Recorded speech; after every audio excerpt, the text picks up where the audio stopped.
Ukraine से MBBS का छात्र सनीलाल उर्फ रिंकू शुक्रवार को रात जब अपने घर राहेट जलालपुर माफी बीकापुर पहुंचा तो परिजनों की खुशी का ठिकाना नहीं रहा।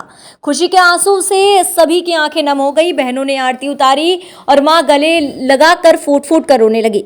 सनीलाल के घर सुरक्षित पहुंच जाने पर परिजनों द्वारा भारत सरकार की पहल की प्रशंसा की गई और आभार जताया गया। परिवार में जश्न का माहौल है। छात्र के पिता डॉक्टर भरत लाल ने कहा कि प्रधानमंत्री नरेंद्र मोदी और भारत सरकार की संवेदनशीलता से आज उनका पुत्र युद्धग्रस्त क्षेत्र यूक्रेन से सुरक्षित घर वापस आया है। रहेट जलालपुर माफी निवासी मेडिकल पेशे से जुड़े भरत लाल का इकलौता पुत्र सनी लाल 2018 से यूक्रेन में रह रहा है। आपको बता दें, उन्होंने बताया है कि वह यूक्रेन में रह करके एमबीबीएस की पढ़ाई कर रहा है। यूक्रेन में युद्ध शुरू होने के बाद परिजन सनीलाल की सुरक्षा को लेकर चिंतित हो गए थे। घर पहुंचे सनीलाल ने बताया कि युद्ध शुरू होने के बाद ऐसा लग रहा था कि घर पहुंचना और परिवार से मिलना सपने जैसा था, लेकिन भारत सरकार की पहल से आज वह घर अपनों के बीच सुरक्षित पहुंच गए हैं। शुक्रवार देर शाम गांव पहुंचने पर गांव के पास स्थित साईं दाता की कुटिया में भी पहुंचकर दर्शन पूजन किया। मेडिकल छात्र सनीलाल के सुरक्षित घर वापसी आने की जानकारी मिलते ही उसके घर पर शुभकामना देने वाले और बधाई देने वालों का तांता लग गया। बहुत अच्छा लग रहा है, बहुत अच्छा लग रहा है। लेकिन जो है इसके 2 दिन के पहले जो है हमेशा चिंता बनी रहती है। आज सनी अपने घर आ गया। घर आ गया है। क्या कहेंगे भारत सरकार को?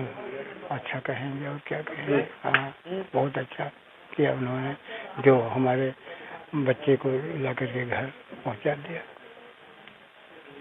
इसके लिए सबसे पहले हम तो सरकार को धन्यवाद कहेंगे कि हम सकुशल वापस उनकी वजह से ही आ पाए हैं।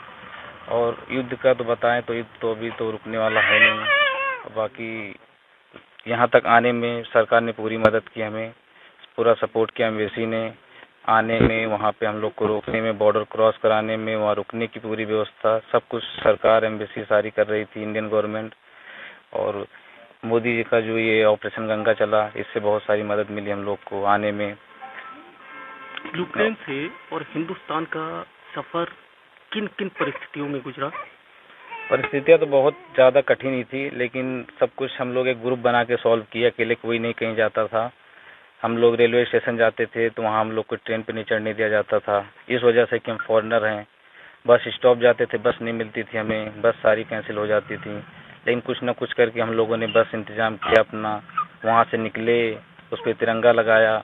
मोदी जी की अपील थी कि आप तिरंगा लगा के निकलेंगे तो कोई कुछ नहीं बोलेगा, तो हम पूरे बस पे चारों तरफ तिरंगा लगा दिए थे। तो कहीं भी कोई आर्मी हम लोग को रोकती नहीं थी, तिरंगा देखती तुरंत जाने देती थी। बस कहीं भी रोकती थी तो ये चेक करती थी बस में स्टूडेंट हैं या कोई और, कि लोकल के लोग भी, क्योंकि अदर कंट्री के भी तिरंगा के नाम पर भाग लेते थे कंट्री छोड़कर। बहुत सारे ऐसे केस आए वहाँ पे।